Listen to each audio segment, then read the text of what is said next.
जय हिंद साथियों, welcome back to Lex Legum Academy. आज इस वीडियो में हम एक इंपॉर्टेंट टॉपिक के बारे में डिस्कस करने वाले हैं, that is standard form of contract. देखो, हमने कॉन्ट्रैक्ट का मीनिंग प्रीवियस क्लासेस में समझ लिया और यह भी समझ लिया कि वॉइड और वॉइडेबल कॉन्ट्रैक्ट क्या होते हैं, और सेक्शन 2H की डेफिनेशन हमने पढ़ी, an agreement which is enforceable by law. अब देखो, हमने कॉन्ट्रैक्ट की फॉर्मेशन की बात की है कि कॉन्ट्रैक्ट बनता कैसे है। तो उसी तरह से देखो, कॉन्ट्रैक्ट दो तरीकों से बन सकता है। एक तो ये कि पार्टी ए और पार्टी बी दोनों आपस में बातचीत करके, यानी ए के जो टर्म कंडीशन है और बी के जो टर्म एंड कंडीशन है वो आपस में उनको डिस्कस करें और एक कॉन्ट्रैक्ट बना ले, यानी अगर वो सेटिस्फाइड हो जाते हैं तो कॉन्ट्रैक्ट बना ले। एक तरीका तो ये हो गया। दूसरा तरीका ये हो सकता है कि कभी कभी जो बड़ी बड़ी कंपनीज होती हैं उनको दिन में हजारों कॉन्ट्रैक्ट करने पड़ते हैं, न्यूमरस कॉन्ट्रैक्ट करने पड़ते हैं, तो अब उनके लिए पॉसिबल नहीं है कि वो हर कस्टमर से मैनुअली 1 to 1 जाकर बात करें और अपने टर्म्स एंड कंडीशंस को डिस्कस करें। तो इसीलिए वो पहले से ही अपने टर्म्स एंड कंडीशंस की एक फॉर्मेट तैयार कर लेते हैं। उस फॉर्मेट को ही हम स्टैंडर्ड फॉर्म ऑफ कॉन्ट्रैक्ट कहते हैं कि वो जो पार्टी है, अब वो पार्टी या तो उनको एक्सेप्ट कर ले या उनको वो रिजेक्ट कर दे।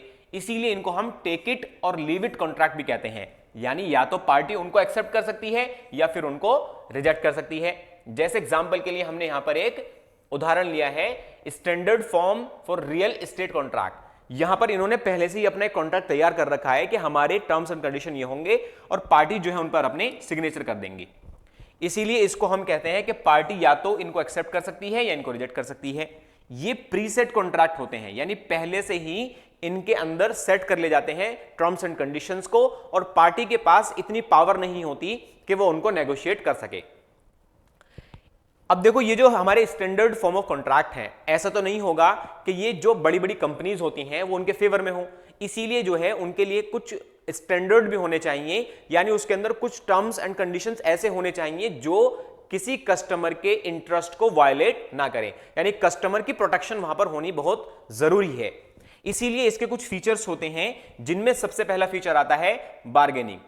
देखो, बार्गेनिंग की पावर जो है, बड़ी कंपनियां जो हैं यानी स्मॉलर यूनिट को, जैसे मान लीजिए हमने किसी से अपना मोबाइल फाइनेंस कराया और मोबाइल फाइनेंस कराने के बाद उन्होंने अपना प्रीसेट एक एग्रीमेंट रखा होता है कि इन एग्रीमेंट्स को अगर आप एग्री करते हैं तो ठीक है, अदरवाइज आप जो है हमारा फाइनेंस नहीं ले सकते, हमारे फाइनेंस का बेनिफिट नहीं ले सकते।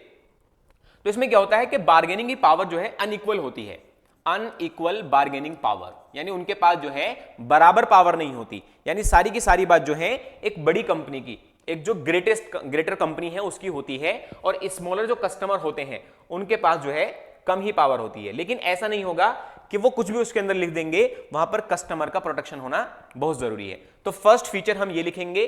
सेकंड फीचर है कि प्रिंटेड टर्म्स एंड कंडीशंस होते हैं। जैसा कि मैंने पहले बताया कि इसके अंदर already printed terms and condition होते हैं जो सेट होते हैं पहले से ही कि हमें इनके ऊपर ही कॉन्ट्रैक्ट करना है, अदरवाइज या तो पार्टी उसे ले सकती है या उसको रिजेक्ट कर सकती है। थर्ड इसके अंदर आता है नोटिस। देखो, नोटिस का देना बहुत जरूरी है। अगर पार्टी को टर्म्स एंड कंडीशंस की नोटिस नहीं होगी तो हम ये कहेंगे कि वो कॉन्ट्रैक्ट जो है एक तरह से वैलिड कॉन्ट्रैक्ट नहीं है।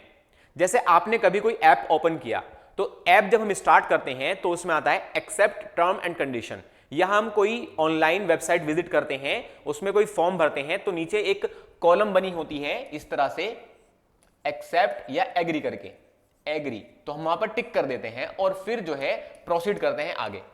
तो ये जो हमारे इसके अंदर है एक नोटिस है, ये वहां पर लिखा भी रहता है कि रीड टर्म्स एंड कंडीशंस। तो उन्होंने एक नोटिस दे दिया कि आप जिस चीज से एग्री करने वाले हैं हमने पहले ही टर्म एंड कंडीशंस में उनको डाल दिया है। तो हमेशा नोटिस कैसा होना चाहिए, रीजनेबल होना चाहिए। रीजनेबल मतलब कि वो ऐसा हो कि पार्टी जो है कॉन्ट्रैक्ट करने से पहले पहले उस चीज को समझ जाए। ऐसा ना हो कि पहले कॉन्ट्रैक्ट हो गया, अब टर्म कंडीशंस को बताया जा रहा है। वो कंटेम्परेनियस भी हो सकता है, यानी साथ साथ, यानी जब एग्रीमेंट कर रहे हैं तो उसी के साथ जो है टर्म्स एंड कंडीशंस को बता दिया जाए। तो थर्ड पॉइंट हमारे इसके अंदर नोटिस। फर्स्ट इसके अंदर bargaining, unequal bargaining, printed term and conditions and notice. Notice कैसा, रीजनेबल एंड कंटेम्परेनियस। कंटेम्परेनियस का मतलब होता है साथ साथ, यानी ऐसा नहीं होगा कि नोटिस जो है उसको बाद में दिया जाए, जब कॉन्ट्रैक्ट कर रहे हैं तभी उसको जो है टर्म एंड कंडीशंस के बारे में पता होना चाहिए। और इसमें इंपॉर्टेंट चीज है लास्ट हमारी एग्जेम्पशन क्लोज।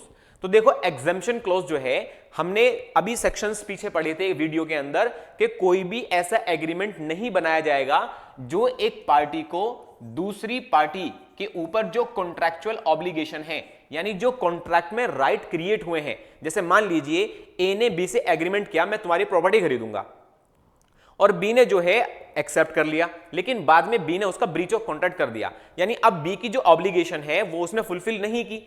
तो यहां पर बी जो है कोई ऐसी टर्म कंडीशन नहीं डालेगा जिससे उसकी ऑब्लिगेशन खत्म हो जाए। जैसे हमने जो है सेक्शन 28 में भी डिस्कस किया था। सेक्शन 28 ये कहता है कि अगर कोई भी ऐसा एग्रीमेंट है जो किसी पार्टी के राइट को जो उसमें क्रिएट हुआ है कॉन्ट्रैक्ट में उसको एनफोर्स करने में या फिर उसकी टाइम लिमिट को खत्म कर देता है, तो ऐसे कॉन्ट्रैक्ट वॉइड होंगे। तो देखो कोई भी पार्टी जो है अपनी लायबिलिटी को खत्म करने के लिए एग्जम्पशन क्लोज नहीं डालेगी। एग्जम्पशन क्लोज ऐसी होनी चाहिए जो कि रीजनेबल हो और कॉन्ट्रैक्ट के अंदर उसको वैलिड माना गया हो। अगर वो वैलिड एग्जम्पशन का मतलब कि उनकी जिम्मेदारियों से वो परे हो रहे हैं, तो उनकी जिम्मेदारियों से परे होने के जो कॉन्ट्रैक्ट होंगे वो वैलिड नहीं होंगे, क्योंकि हमने सेक्शन 28 में ये डिस्कस किया था। तो देखो 4-5 चीजें इसके अंदर, इसको हम 5th पॉइंट भी बना सकते हैं कि कंज्यूमर की प्रोटेक्शन। तो 4-5 चीजें इसके अंदर होनी चाहिए, तभी हम कहेंगे कि स्टैंडर्ड फॉर्म ऑफ कॉन्ट्रैक्ट जो है वो एक वैलिड कॉन्ट्रैक्ट है। तो स्टैंडर्ड फॉर्म ऑफ कॉन्ट्रैक्ट का मीनिंग सिंपल ये हुआ कि एक पहले से ही बनाया हुआ कोई एग्रीमेंट है जिसके अंदर पार्टीज की अनइक्वल बार्गेनिंग पावर होती है, और उसके अंदर पार्टी या तो उसको एक्सेप्ट कर सकती है या फिर उसको रिजेक्ट कर सकती है। ये स्टैंडर्ड फॉर्म ऑफ कॉन्ट्रैक्ट है। अगर आपको वीडियो अच्छा लगा हो तो अपने दोस्तों के साथ शेयर करें और चैनल को सब्सक्राइब करें। धन्यवाद।